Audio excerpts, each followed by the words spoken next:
my God! Wow. Breaking overnight, 2 deputies shot the suspect, now dead. Neighbors shaken from this unexpected violence and evacuation. I was hearing all kinds of pops. I was scared to even look out the window, but when I did glance out the window, I seen a sniper right outside of my window, so that was a little scary. It was a very tragic experience. It was horrible. They just kept rolling in more cops. There was about 200 cops just down the road. It was just a horrible experience. This is the worst nightmare type of situation, and so we're going to do everything we can to do this the right way.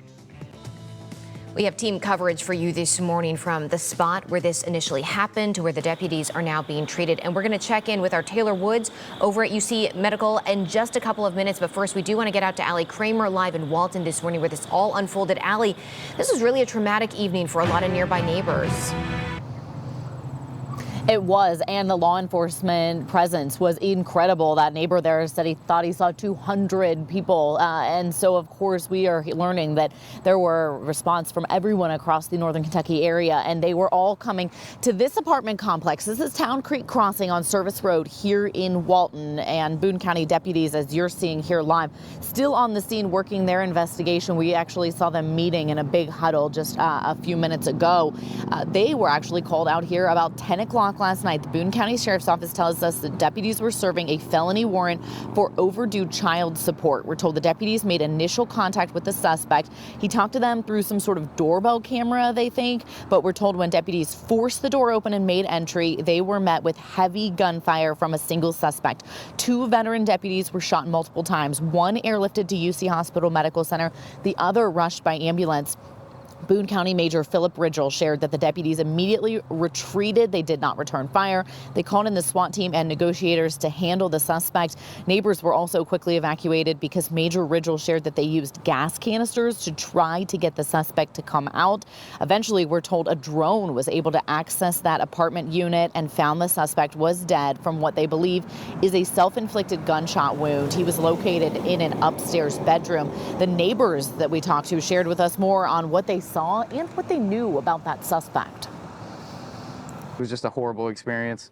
Too much, at least, for everybody around us. It was just traumatizing. My girlfriend was really traumatized by it. She had a lot of anxiety from it because, this is our neighborhood.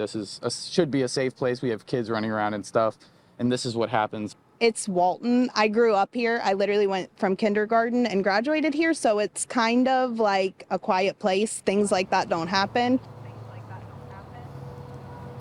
It is traumatizing for the neighbors because I have seen one video that a woman took from just across the way from when they were serving this warrant. You see the deputies lined up, pounding on the door, announcing themselves, and then busting in that door. Then to hear the gunfire, I mean, think about just kind of standing across the street from it and seeing that unfold. We're also told from deputies they're looking into the possibility that that suspect was posting videos or anything on social media. They can't access it publicly, but they said that's part of the investigation that we're hoping to learn more on today. Of course, the focus right now is certainly on the deputies and their recovery. So let's get straight to Taylor Woods. You are live at UC Hospital Medical Center, and you've seen the show of support from law enforcement in these overnight hours. Yeah, absolutely, Allie, just an overwhelming amount of support from different law enforcement agencies. I mean, we've seen agencies from Boone County, Florence, Cincinnati police really just coming out to pay their respects. But the good news is those deputies remain here in stable condition. Now, one of them was airlifted here to UC while the other one was sent here to the hospital by ambulance. And Boone County Major Philip Ridgel said they're both in stable condition and one of them had to undergo surgery.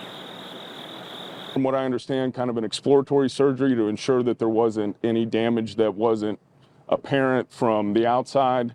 And from what we understand, there wasn't. And once he got out of surgery, then they started, getting him healed up and getting him stable, and their families are up there with them. And of course, we have between Northern Kentucky agencies, of course, the Boone County Sheriff's Office and the Cincinnati Police Department, maybe even others up there in a support staff as well. And for the most part, it remains quiet and calm right here at UC Hospital. Our thoughts goes out to those deputies and their families as they recover. Kristen? Certainly. All right, Taylor, thanks so much. We are going to continue, of course, monitoring this developing situation very closely all throughout the morning hours and later through the day. We have several crews even coming in early to help hand off that coverage. So you can check back for any updates both on air here and also on the WCPO 9 News app.